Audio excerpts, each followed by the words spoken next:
Our investigation begins with you.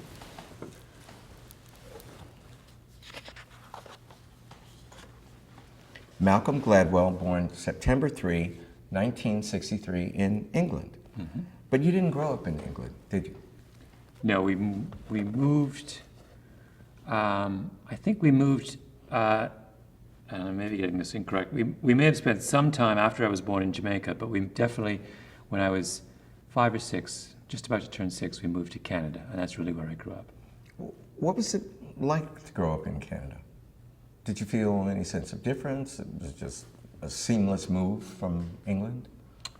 Well, we grew up in a very specific part of Canada. So we grew up in an area about an hour and a half west of Toronto, which is the heart of Mennonite country in Ontario. And the Mennonites are a very wonderful and peculiar group.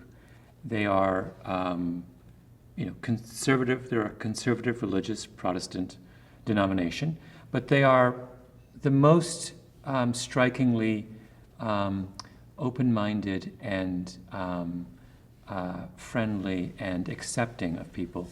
And so here was I would always think about this in terms of my mother, not me. It struck me much more of an issue of my mother, who, after all, looks black in a way that I don't.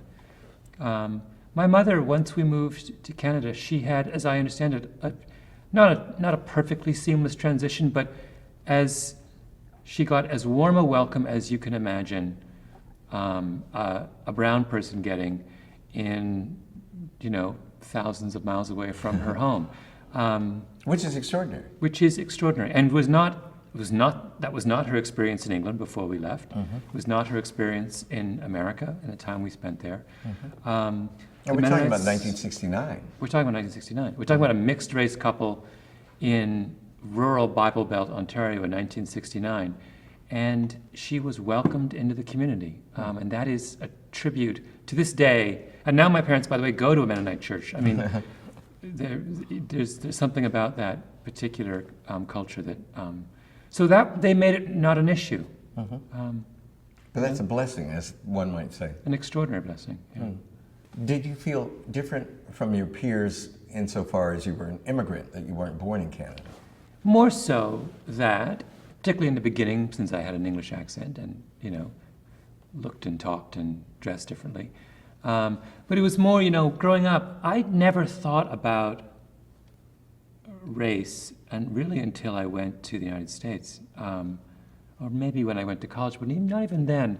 I thought more when I was growing up about class, that my father would have been my parents would have been one of the very few parents in my elementary school or middle school who went to college. So most of my friends' parents did not go to college. And so the primary point of difference that I thought about was that I came from a household where learning was prized and books were taken seriously.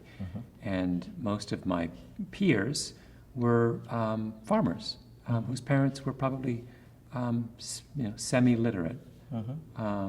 So that was the difference and since no one brought up the kind of racial issue, this being, sunny, pleasant Canada, I never thought about it it wasn't until I came down to the United States that I realized, oh my goodness, it's an issue in the world. Never really occurred to me. I remember as a child, my mother had a black Jamaican friend named Joe who had spent some time in Atlanta, and I remember her coming up in the mid-70s, and I overheard her talking to my mother saying, in Atlanta I remember this phrase, she said, in Atlanta you can cut the racism with a knife. I remember, what was I, 10 years old, hearing this and being completely baffled. No, I had no idea what she was talking about. So if you look at traditional African-American autobiographies, even the slave narratives, there's always a crucial scene of instruction when under slavery you discover you're a slave and you discover that black people are slaves and this is a bad thing. And after the abolition of slavery you discover that you're black and that this is a bad thing in the context of larger American society.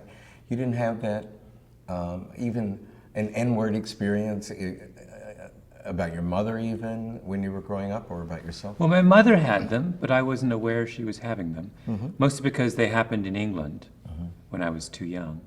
And I learned about them when I read my mother wrote a book, a memoir, and I learned about those experiences when I read her memoir. But it wasn't something that she dwelled on.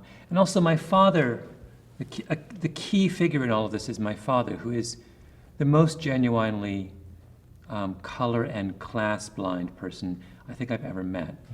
And if you grow up in an environment where my father is as comfortable chatting with the old older Mennonite farmer next door who drives a buggy as he is chatting with a fellow PhD in math from the university.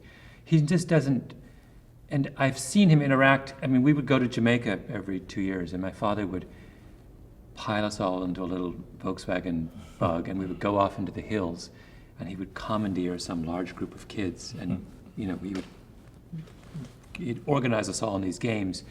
And it never struck him as odd that he, a very, very white English mathematician, should be in the hills of Jamaica organizing games with dozens of barefoot Jamaican boys. He isn't someone who perceives difference, which I think is why, to him, it wasn't an issue to marry my mother in 1950s England. Never. I don't think he really sort of on some primal level, it never occurred to him that she was a different color. I don't think he sees color.